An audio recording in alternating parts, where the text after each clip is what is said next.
എല്ലാവർക്കും നമസ്കാരം. പുതിയൊരു വീഡിയോയിലേക്ക് സ്വാഗതം. ദേശീയ രാഷ്ട്രീയത്തിൽ തന്നെ വലിയ രീതിയിൽ കോളിളക്കം ഉണ്ടാക്കാൻ പോകുന്ന ഒരു വാർത്തയാണ് ബംഗാളിൽ നിന്നും ബീഹാറിൽ നിന്നും വന്നുകൊണ്ടിരിക്കുന്നത്. അതായത് SIRന്റെ ഭാഗമായിട്ട് വോട്ടർ പട്ടികയിൽ നിന്ന് പുറത്തുപോയ ആൾക്കാർക്ക് ഇനി മുതൽ സർക്കാർ ആനുകൂല്യങ്ങൾ ഒന്നും തന്നെ ലഭിക്കില്ല എന്നാണ് സുവേന്ദു അധികാരിയും സാമ്രാട്ട് ചൗധരിയും, ബീഹാറിന്റെ മുഖ്യമന്ത്രി സാമ്രാട്ട് ചൗധരിയും പറഞ്ഞിരിക്കുന്നത്. അതായത് ഇനി മുതൽ അവർക്ക് റേഷൻ കിട്ടില്ല, വൈദ്യുതി കിട്ടില്ല, എന്തിന് ബാങ്ക് അക്കൗണ്ട് പോലും ഓപ്പൺ ചെയ്യാൻ പറ്റില്ല. അപ്പോൾ ഈ രണ്ട് സംസ്ഥാനങ്ങളും BJP ആണ് ഭരിക്കുന്നത് എന്നതുകൊണ്ട് തന്നെ ദേശീയ രാഷ്ട്രീയത്തിൽ പ്രതിപക്ഷ പാർട്ടികളൊക്കെ വലിയ രീതിയിലുള്ള പ്രശ്നങ്ങൾ ഉണ്ടാക്കാൻ സാധ്യതയുണ്ട്.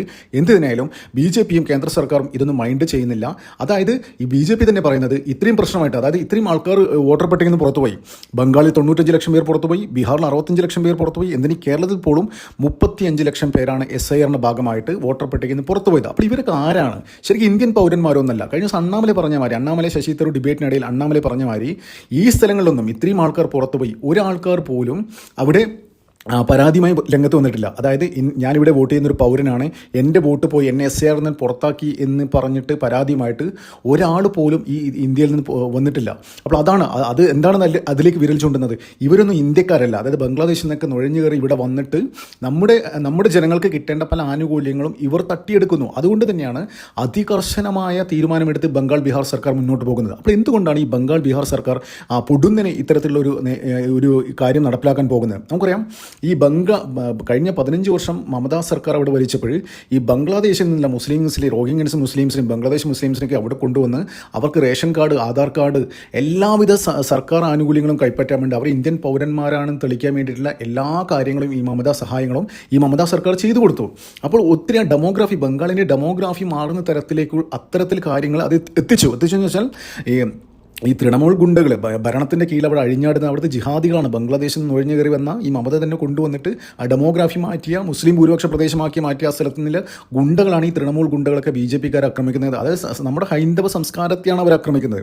അപ്പോൾ വലിയ രീതിയിൽ ഇപ്പോൾ നമുക്കറിയാം ഓരോ സംസ്ഥാനത്തിനും കിട്ടേണ്ട ചില ആനുകൂല്യങ്ങൾ ഇപ്പോൾ കേന്ദ്ര സർക്കാർ, ഫോർ എക്സാമ്പിൾ കേന്ദ്ര സർക്കാർ ഇപ്പോൾ അരി കൊടുക്കുന്നു, ഗോതമ്പ് കൊടുക്കുന്നു, എല്ലാം കേന്ദ്ര സർക്കാർ കൊടുക്കുന്നുണ്ട്. അപ്പോൾ അതൊക്കെ കൊടുക്കുമ്പോഴേ അവിടുത്തെ ജനസംഖ്യക്ക് ആനുപാതികമായിട്ടാണ് കൊടുക്കുന്നത്. അപ്പോൾ ഇവർ ഈ ഡെമോഗ്രാഫി മാറ്റുന്ന തരത്തിൽ തന്നെ ആൾക്കാരെ പുറത്തുനിന്ന് കൊണ്ടുവന്നിട്ട് ഇത്തരം വലിയ വലിയ സംഭവങ്ങൾ ഓൾറെഡി കഴിഞ്ഞ 15 വർഷമായിട്ട് ബംഗാളിലും ചെയ്തു വെച്ചിട്ടുണ്ട്. ഇതിന് ബീഹാറിൽ പോലും പല ആൾക്കാരും ഈ ബംഗാൾ വഴി ബീഹാറിലെത്തിയിട്ട് അവിടെ തമ്പടിച്ചിരിക്കുന്നുണ്ട്, ഈ ബംഗ്ലാദേശി മുസ്ലിംസും റോഹിംഗ്യൻ മുസ്ലിംസൊക്കെ.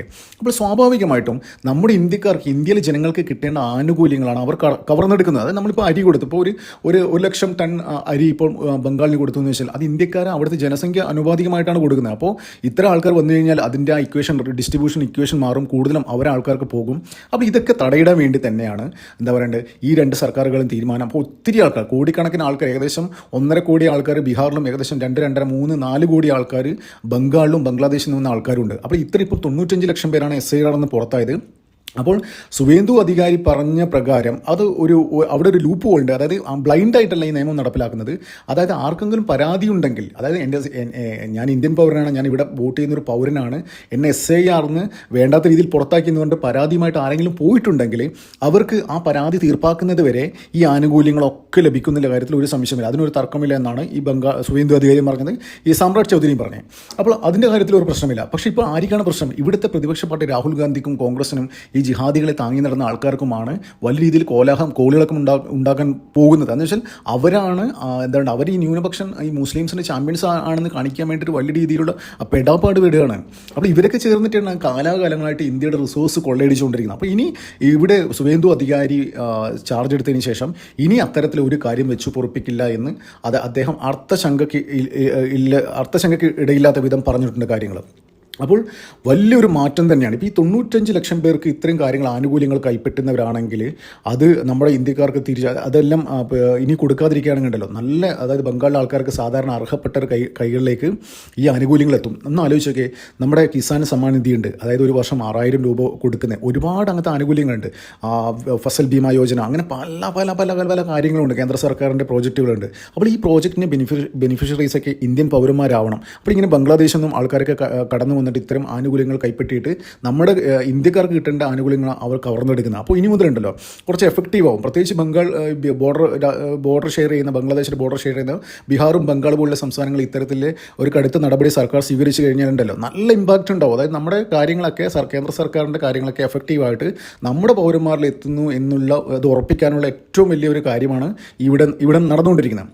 അപ്പോൾ ഈ കേരളത്തിലെ മാധ്യമങ്ങളൊക്കെ ഇപ്പോൾ വലിയ രീതിയിൽ ഇതിനെതിരെ പ്രതിഷേധിച്ച് രംഗത്തെത്തിയിട്ടുണ്ട്. അപ്പോൾ അവർ മറച്ചു വെക്കുന്ന ഏറ്റവും പ്രധാനപ്പെട്ട കാര്യം, ഇപ്പം ഞാൻ ഇന്ന് രാവിലെ ശ്രദ്ധിച്ച കാര്യം എന്ന് വെച്ച് കഴിഞ്ഞാൽ ഈ വാർത്ത എല്ലാ ചാനലിലെയും ഈ ഓൺലൈൻ സോഷ്യൽ മീഡിയ പ്ലാറ്റ്ഫോമിലൂടെ വന്നുകൊണ്ടിരിക്കുകയാണ്. അപ്പോൾ അവർ പറയുന്ന ഒരു കാര്യം, അതായത് അവർ മറച്ചു വെക്കുന്ന ഏറ്റവും പ്രധാനപ്പെട്ട കാര്യം എന്ന് വെച്ച് കഴിഞ്ഞാൽ, ഇത് ഈ SIR പുറത്തായാൽ ആർക്കെങ്കിലും തർക്കമുണ്ടെങ്കിൽ അവർ കേസ് ഫയൽ ചെയ്തിട്ടുണ്ടെങ്കിൽ അവർക്ക് ആ കേസ് തീർപ്പാക്കുന്നവരെ ആനുകൂല്യങ്ങൾ കൊടുക്കും എന്ന് പറഞ്ഞിട്ടുണ്ട്. പക്ഷേ ആ കാര്യം പറയാതെ ഈ പുറത്താക്കിയ ആൾക്കാർക്കൊന്നും ഇനി ആനുകൂല്യങ്ങളില്ല എന്നാണ് ഇവർ പറയുന്നത്. അപ്പോൾ എന്തുകൊണ്ടാണ് ഒന്നാമത് റേഷൻ എന്ന് വെച്ചാൽ നമുക്ക് അരിയൊക്കെ വളരെ സ്റ്റോക്ക്, എന്തെങ്കിലും ജിയോ പൊളിറ്റിക്കൽ ഇഷ്യൂ വന്നു കഴിഞ്ഞാൽ നമ്മുടെ കരുതൽ ശേഖരത്തിന് എടുത്ത് കൊടുക്കേണ്ടി വരും. അപ്പോൾ ഇത്തരം അനർഹരായ ആൾക്കാർക്ക് കൊടുത്തു കഴിഞ്ഞാൽ അത് മൊത്തം പ്രശ്നമാവും. അപ്പോൾ അരി കൊടുക്കില്ല, ഇനി മുതൽ റേഷൻ കൊടുക്കില്ല, പിന്നെ വൈദ്യുതി കൊടുക്കില്ല, ഇവർക്ക് അനർഹമായ ആൾക്കാർക്കൊന്നും വൈദ്യുതി ലഭിക്കില്ല. പിന്നെ ബാങ്ക് അക്കൗണ്ട്, അത് വളരെ ഇമ്പോർട്ടൻ്റ് ആയ ഒരു കാര്യമാണ്. ഈ ബാങ്ക് അക്കൗണ്ട് പോലും ഇനി അവർക്ക് ഓപ്പൺ ചെയ്യാൻ പറ്റില്ല. ഈ SIR പുറത്തായ ആൾക്കാരുടെ ബാങ്ക് അക്കൗണ്ടൊക്കെ ഫ്രീസ് ചെയ്യും എന്നുള്ള ഒരു വാർത്തയും ഇപ്പോൾ പുറത്തു വരുന്നുണ്ട്. അതെന്താണെന്ന് വെച്ചാൽ നമ്മുടെ പല പല സർക്കാർ ആനുകൂല്യങ്ങളും കേന്ദ്ര സർക്കാരിൻ്റെ പല പല ആനുകൂല്യങ്ങളും ഈ എന്താ പറയുക ത്രൂ ബാങ്ക് അക്കൗണ്ട് വഴിയാണ് ഡയറക്റ്റ് ബെനിഫിഷ്യറി ഇതിലോട്ട് ട്രാൻസ്ഫർ ചെയ്യുക. അപ്പോൾ സംസ്ഥാന സർക്കാരിൻ്റെയൊക്കെ ഒരു ഇൻ്റർവെൻഷൻ ഇല്ലാതെ തന്നെ കേന്ദ്ര സർക്കാരിന് നേരിട്ട് ചെയ്യുന്ന പല പല സ്കീമുകളുണ്ട്. അപ്പോൾ ഇത്തരം സ്കീമുകളിൽ അവർ കൈപ്പറ്റുന്നുണ്ടെങ്കിൽ അത്തരം ആൾക്കാർക്ക് ഇനി അത് കൈപ്പറ്റാൻ പറ്റില്ല.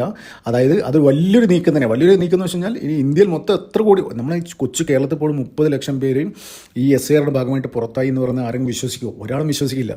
അപ്പോൾ വലിയ സംസ്ഥാനമായ ബംഗാൾ, ബീഹാറിലൊക്കെ ഈ ഇത്ര പേര് പുറത്തായെന്നാൽ നമുക്കത് അത്രത്തോളം ഉണ്ട് കേരളത്തിൻ്റെ അവസ്ഥയൊന്നും എന്താ പറയേണ്ടത് പറയാൻ പറ്റും. എന്ത് തന്നെയായാലും കേരളത്തിലടക്കം ഇത്തരം കാര്യങ്ങൾ നടപ്പിലാക്കണം. ഇവിടെ അതിഥി തൊഴിലാളികൾ എന്ന് പറഞ്ഞിട്ട് വന്ന് ഇങ്ങനെ തമ്പടിച്ചിരിക്കുന്ന പല ആൾക്കാരും സംസ്ഥാന സർക്കാർ പോലും പല ആനുകൂല്യങ്ങളും കൊടുക്കുന്നുണ്ട്. അപ്പോൾ ഇവർക്കൊക്കെ ഉണ്ടല്ലോ, നമ്മുടെ കേരളത്തിലെ ജനങ്ങൾക്ക് കിട്ടേണ്ട ആനുകൂല്യങ്ങളാണ് ഇവർ കൊണ്ടുപോകുന്നത്. ഇത് തന്നെയാണ് അവിടെയും സംഭവിക്കുന്നത്. എന്ന് വെച്ചാൽ എന്ത് തന്നെയായാലും നമ്മുടെ സർക്കാർ, അതായത് ബംഗാൾ, ബീഹാറും ചെയ്ത മാതിരി ഇതൊരു മാതൃകയാണ്. ഓൾ ഇന്ത്യ ലെവലിൽ, പാൻ ഇന്ത്യൻ ലെവലിൽ എല്ലാ സംസ്ഥാന സർക്കാരുകളും ഈ ഒരു നിയമം പാസ്സാക്കണം. SIR പുറത്താക്കിയവരെ കണ്ടെത്തിയവരെ ഏത് നാട്ടുകാരാണ് ഉടൻ രാജ്യത്ത് തന്നെ പുറത്താക്കണം. അതാണ് ചെയ്യേണ്ടത്. ഇന്ത്യൻ സർക്കാർ ഉടനടി ചെയ്യേണ്ട കാര്യം ഈ SIR പുറത്തായ ആൾക്കാരെ ഉടനടി രാജ്യത്ത് നിന്ന് പുറത്താക്കണം. എങ്ങോട്ടാണെന്ന് ചോദിച്ചാൽ പറഞ്ഞു വിട്ടേക്കണം. അതാണ് ചെയ്യേണ്ടത്. രാജ്യം ശുദ്ധീകരിക്കണം. അപ്പോൾ എന്തിനായാലും ഈ SIR എന്ന് പറയുന്ന കാര്യം രാജ്യത്തെ വലിയൊരു ശുദ്ധീകരണ പ്രക്രിയയുടെ ഭാഗമാകും. അത് ഇതിനൊരു തുടക്കമാകട്ടെ. ബംഗാൾ, ബീഹാർ സർക്കാർ തുടക്കമിടുന്ന ഈ ഒരു കാര്യം രാജ്യത്തെ എല്ലാ സംസ്ഥാനങ്ങളും അനുകരിക്കട്ടെ. അതുകൊണ്ട് എന്താണെന്ന് വെച്ച് കഴിഞ്ഞാൽ നമ്മുടെ രാജ്യത്ത് കേന്ദ്ര സർക്കാർ ഡിസ്ട്രിബ്യൂട്ട് ചെയ്യുന്ന റിസോഴ്സ്, നമ്മുടെ ജനങ്ങൾ അനുഭവിക്കേണ്ട റിസോഴ്സും കാര്യങ്ങളൊക്കെ നമ്മുടെ ആൾക്കാർ, ഇന്ത്യയിലുള്ള ആൾക്കാർ മാത്രം ഉപയോഗിക്കുന്നു എന്ന് നമുക്ക് എൻഷുർ ചെയ്യാൻ പറ്റും. അപ്പോൾ അത് രാജ്യത്തിന് വലിയ രീതിയിൽ മുന്നോട്ടുള്ള പോക്കിന് ഗുണകരമാവും. അത് എല്ലാ സംസ്ഥാനങ്ങളും അനുകരിക്കട്ടെ. നന്ദി, നമസ്കാരം. മറ്റു വീഡിയോ കാണാം.